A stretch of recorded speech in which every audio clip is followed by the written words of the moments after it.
Në këtë edicion do të ndiqni.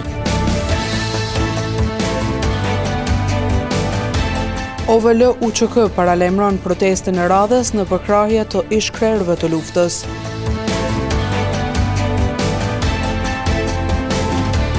A do të votojnë përsëri qytetarët?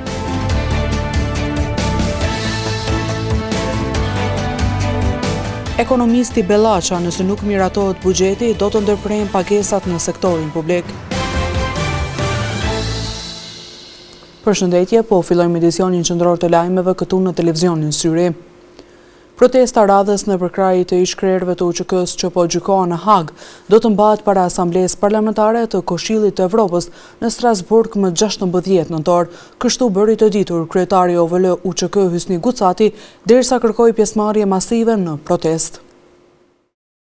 Organizatat e dala nga lufta ushtrisë çlirimtare të Kosovës kanë paralajmëruar protestën e radhës, e cila do të mbahet me 16 nëntor para Asamblesë Parlamentare të Këshillit të Evropës në Strasburg në përkrahje të ish-krerëve të ushtrisë çlirimtare të Kosovës që po gjykohen në Hag. Kryetari i OVL UÇK Hysni Gucati në konferencë për media të mbajtur sot tha se do të protestojnë për të kërkuar drejtësi dhe për t'ia përkujtuar institucioneve evropiane se kanë themeluar një gjykatë etnike mbi gënjeshtrat e ish senatorit zvicran Dick Marty.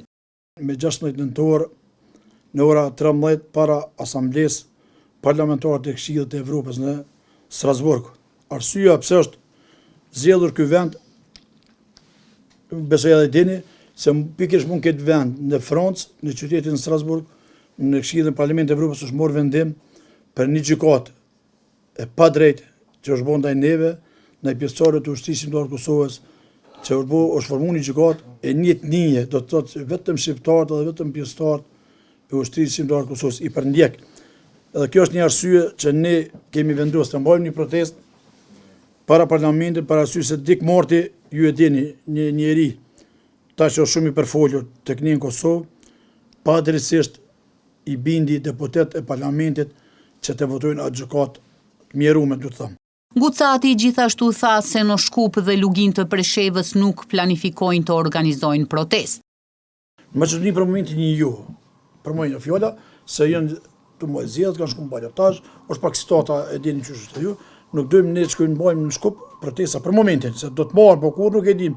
Po për momentin ju për arsye se mund të situata pitore, mund të na provokojnë dikush, edhe mos me ik problemin, na mos me thonë çështë çota të dalë nga lufta, erdhën pikë Kosova dhe na trazun vendin këtu apo na nxorën probleme, kështu që jo për Preshev, i them jo, sinqerisht edhe ato i kem situata shumë e nxehtë.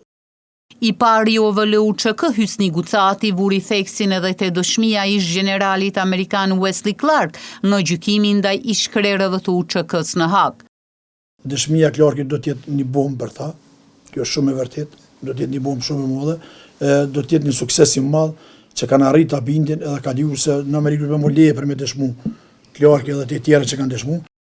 Kujtojmë se ish generali amerikan Wesley Clark ka drejtuar fushatën 78 ditore të bombardimeve të NATO-s kundër forcave serbe, të cilat kryenin gjenocid ndaj shqiptarëve, duke luajtur një rol kyç në largimin e regjimit të Serbisë nga Kosova. Vetëm edhe pak ditë në ndajnë nga zgjedhjet e datës 9 nëntor, ku në disa komuna të Kosovës do të votohet për raundin e dytë për zgjedhjen e kryetarit të komunës. Disa nga qytetarët e intervistuar sot pohuan se jo të gjithë kanë interesimin të shfrytëzojnë të drejtën e tyre për të votuar. Në prag të zgjedhjeve të balotazhit që do të mbahen me 9 nëntor në Gjakovë, respektivisht pranë mundësisë për zgjedhje të reja nacionale, disa qytetarë që i pyetëm sot patën mendime të ndryshme rreth vendimit për ta shfrytzuar të drejtën e tyre për të votuar. Do të dalim në ballotar, do të votojmë, do të marrim pjesë çdo herë tjetër edhe këtë herë në votim për të mirën e këtij qyteti. Kismet, ndalje kemi votimin. Çfarë ndryshimi presni? Valla inshallah për mirë. Çka ka nevojë më shumë Gjakova që me ndryshu? Po i gjithë shka valla, të ne kemi më njësë, ma sajtësia ma dhe peshe dhe vetë. Qatin që ja komandë parit ja papet. Këtu partitë politike këshyrin vetë interesin e vetë personal, edhe pople ka metë si mjegull, që 8 vjetë, që 8 muaj qeveria mos u formu marrë është. Por ka edhe nga ata që nuk kanë ndërmend të votojnë, pasi janë të zhgënjur nga premtimet e pambajtura. Jo, arsyeja është njëjtë njerëz që 25 vjet gjashtë, njëjtë udhëhesa, dash voton, dash mos voton, njëjtit a 5 vit. Shqyrim lokalet, krejt në lokale pihet dohoni, s'funksionon kur gjë. Shqyrim pej makiatos e përpjet, krejt në zezën, s'merr kërkush kur gjë. Shqyrim ndërtimet, krejt janë pa leje, pa kontroll, pa kur gjë nuk funksionon. Komuna nuk e kryen punën e vet, as Republika nuk e kryen punën e vet. Për që ata arsyeja është se dash voton, dash mos voton, njëjtë personat, njëjtë gjend, njëjtë atër pse më votu. Kujtojmë se fushata zgjedhore për komunat që shkojnë në raundin e dytë të zgjedhjeve fillon me 3 nëntor, ndërsa me 9 nëntor është dita e zgjedhjeve. Nëse nuk votohet buxheti për vitin e ardhshëm, vendi do të shkojë në kolaps fiskal dhe nuk do të ketë ekzekutim të pagave në sektorin publik. Kështu ka bërë të ditur njohësi çështjeve të ekonomisë Jakub Bellaça. Nëse ndodh mosmiratimi i buxhetit të Kosovës, vendi mund të ketë kolaps fiskal, duke paralizuar funksionimin e institucioneve dhe duke ndikuar drejt për drejt në jetën e qytetarëve. Kështu bëri të ditur në një lidhje virtuale ekonomisti Jakub Bellaça. Bellaça tha se mungesa e buxhetit do të ndërpres pagesat në sektorin publik, përfshirë pagat, pensionet dhe investimet kapitale, si dhe do të krijojë pasiguri të madhe ekonomike. Faktikisht mosmiratimi i buxhetit të Kosovës faktikisht krijon një kolaps fiskal, krijon një kolaps institucional dhe faktikisht i ndërpret edhe pagesat si sektori publik, domethënë pagesat e pagave, pensionet, subvencionet, financimet e investimeve kapitale, gjithashtu krijon edhe një mosbesim institucional dhe domethënë bjen kredibiliteti institucionet të Kosovës, gjithashtu edhe obligimet që i kanë pagesave ndaj komunëve dhe kontrata të tjera të cilat i kanë faktikisht nuk e realizohen, gjithashtu edhe marrëveshjet ndërkombëtare që ka Kosova nuk realizohen, faktikisht edhe krijon një krizë ekonomike dhe ekonomia një destabilitet ekonomik, sepse destabiliteti politik krijon destabilitet ekonomike, edhe humbë besueshmëria në gjitha institucionet dhe krijohet kaos në Kosovë. Nuk ka ndodhur në asnjë shoqëri, asnjë shtet që mos miratohet buxheti mirë, po shpresoj që mos ndodh. Sipas tij, Kosova vetëm vitin e kaluar ka humbur rreth 900 milion euro nga marrëveshjet për shkak të mosmiratimit të kuvendit. Mirëpo edhe marrëveshjet e këtij viti po i shkaktojnë ekonomisë së Kosovës me qindra milion euro humbje. Kosova faktikisht, si dihet, në vitin e kaluar ndikon ka pas 900 milion euro nga marrëveshjet ndërkombëtare, të cilat për shkak mosmiratimit në kuvend 2/3 të votave kanë mbetë pa i marrë këto mjetet, dhe me thënë që është një humbje e madhe që ka ndodhur në vitin e kaluar, mirë, po edhe marrëveshjet e këtij vitit 2/3 e mos themelimit të institucioneve, dhe me thënë kuvendit dhe qeverisë, faktikisht kjo është i shkakton ekonomisë Kosovës me qindra milion euro humbje, edhe mosmiratimi i buxhetit duhet se edhe shpenzimet operative, dhe me thënë nuk financohen shpenzimet publike dhe private, nuk financohen, edhe kështu që krijohet një handicap i madh ekonomik. Mirë, po qeveria në detyrë duhet veprojë bazë ligjit me menaxhimin e financave publike që të përgatitë një buxhet. Nga ana tjetër, një letër publike nënshkruar nga organizata të shoqërisë civile dhe profesionistë të fushës së ekonomisë së qeverisjes vjen në një kohë të ndjeshme politike për Kosovën, kur vendi po përballet me pamundësinë për formimin e qeverisë së re dhe rrezikun e vonesës në miratimin e buxhetit. Autorët e letrës i kërkojnë presidentes Vjosa Osmani të ndërmjetësojë mes partive politike për të siguruar stabilitet fiskal dhe për të shmangur një krizë të mundshme financiare që sipas tyre do të prekte direkt pagat, pensionet dhe mirëqenien e qytetarëve.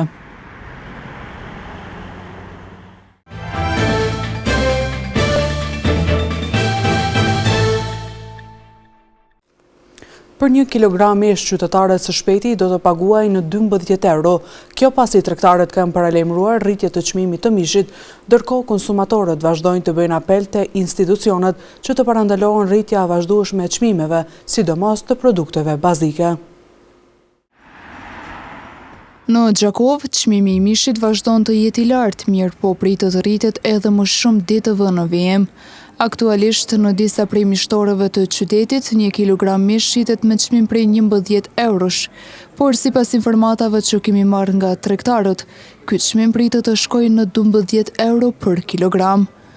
Në muajt e fundit, çmimi i mishit është rritur disa herë dhe kjo po ndikon ndjeshëm në buxhetin familjar. Sipas disa qytetarëve, një tjetër rritje është e papërballueshme.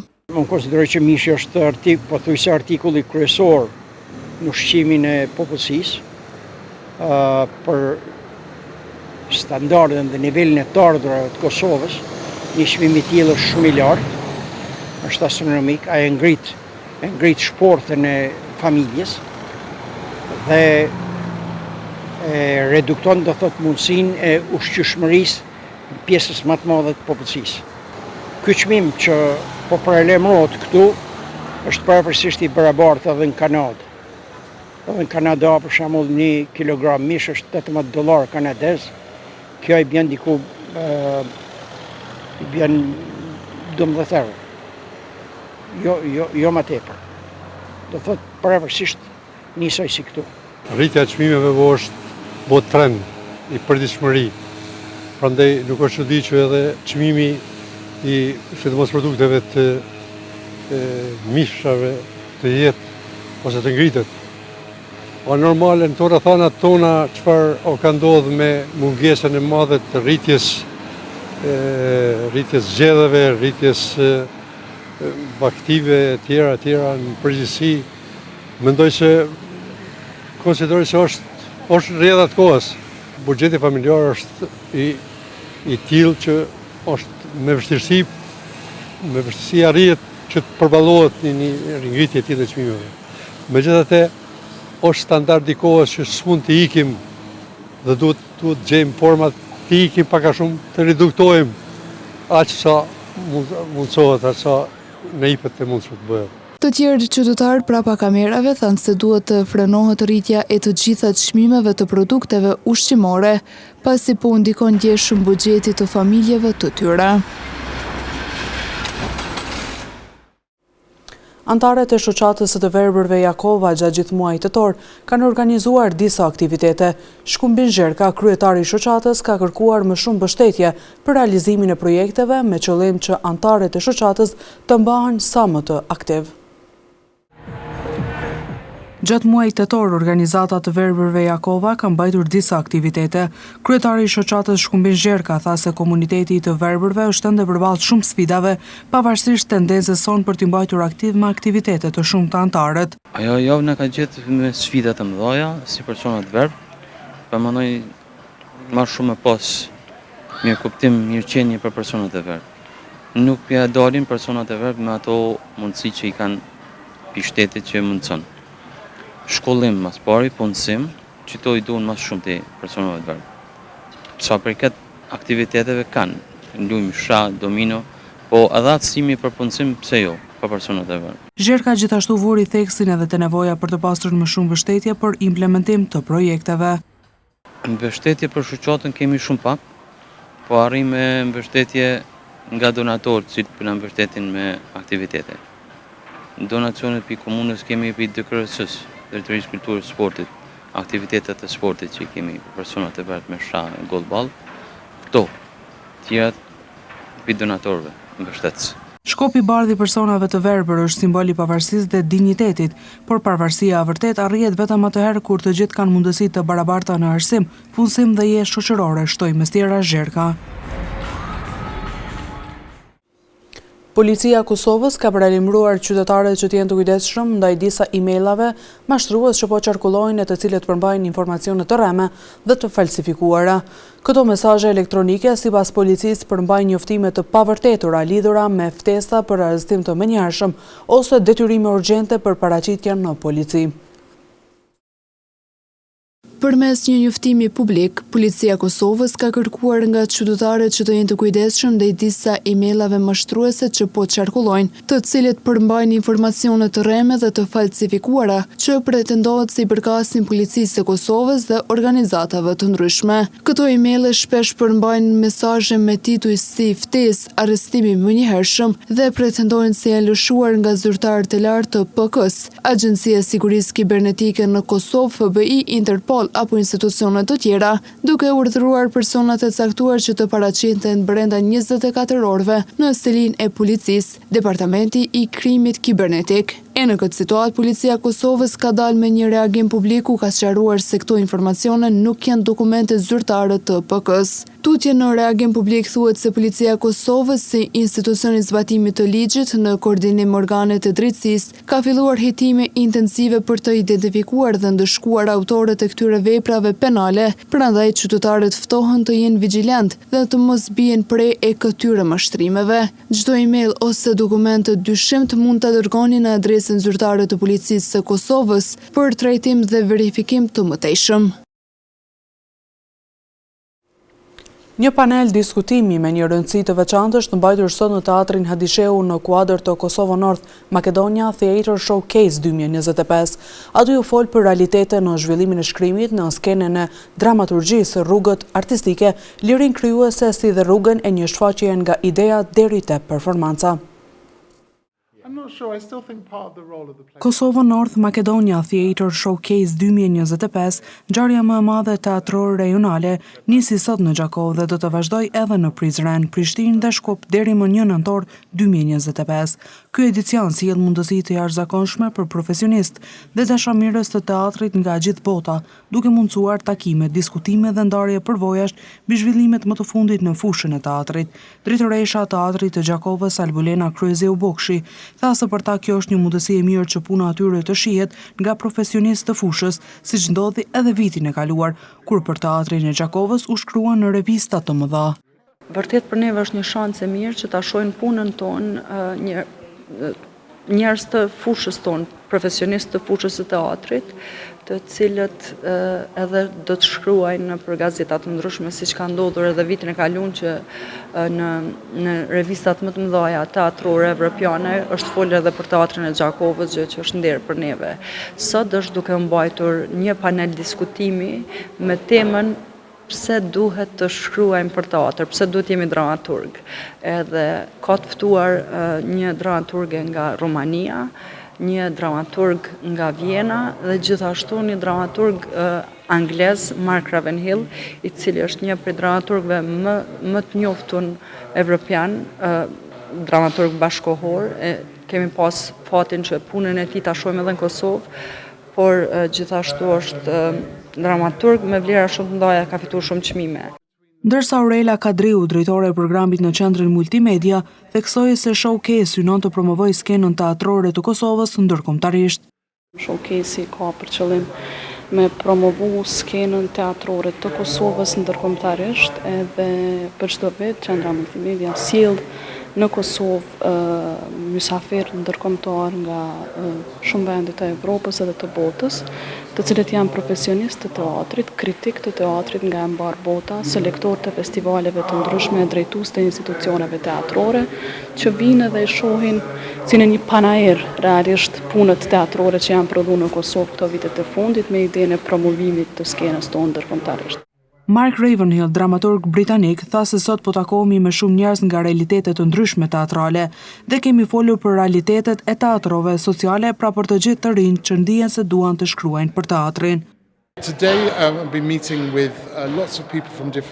Sot do të takohemi me shumë njerëz nga realitetet të ndryshme teatrale dhe kemi folur për realitetet e teatrove sociale, pra të rinj që ndihen se duan të shkruajnë për teatrin, cilat janë mundësitë që ata kanë në secilin vend, si mund të mbështesin teatrut realitetet e të rinjve që duan të shkruajnë veprat e tyre të reja, dhe ndoshta teatrut duhet të kenë dikë që e kupton se ata kanë një sistem funksionimi.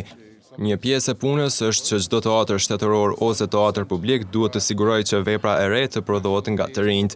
Nuk e di nëse e kuptoj saktësisht, por nga vijon teatri i së ardhmës dhe si mund t'ju japim trajnim, aftësi dhe mundësi veçanërisht atyre që duan të shkruajnë vepra që janë të rinj dhe duan të shkruajnë në gjuhën e tyre të vet. Në fund të këtij takimi, pjesëmarrësit vazhduan për të vizituar muzeun Shtëpia e Durimit të familjes Çerkezi. Në vazhdim të ndjekim parashikimin e motit për ditët 9 vjem. Dita e sotme është karakterizuar nga moti me diell me temperatura që kanë lëvizur nga 5 deri në 20 gradë Celsius. Për nesër, temperatura do të lëvizin nga 7 deri në 19 gradë Celsius, karakterizuar nga moti me diell. Ndërsa për ditën e premte, temperaturat do të variojnë nga 6 deri në 20 gradë Celsius. Të shtunën, pritet të mbizotrojë mot me diell me temperatura që do të lëvizin nga 6 deri në 20 gradë Celsius. 7 deri në 21 gradë Celsius parashihen vlerat e temperaturave gjatë së dielës, karakterizuar nga mot me diell. Mot me diell parashihet edhe gjatë së hënës, shoqëruar me temperatura 9 deri në 20 gradë Celsius. Për të martën parashihet mot me diell me temperatura që do të variojnë nga 5 deri në 16 gradë Celsius.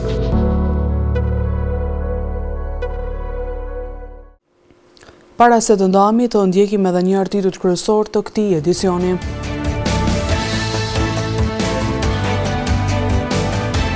OVL UÇK paralajmëron protestën e radhës në përkrahje të ish-krerëve të luftës.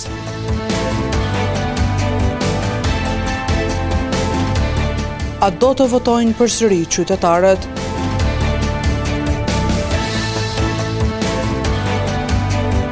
Ekonomisti Bellaça, nëse nuk miratohet buxheti, do të ndërprejnë pagesat në sektorin publik. Këtu merr fund ky edicion qendror i lajmeve. Ju mund të vazhdoni të na ndiqni në televizionin Syri, si dhe rrjetet tona sociale.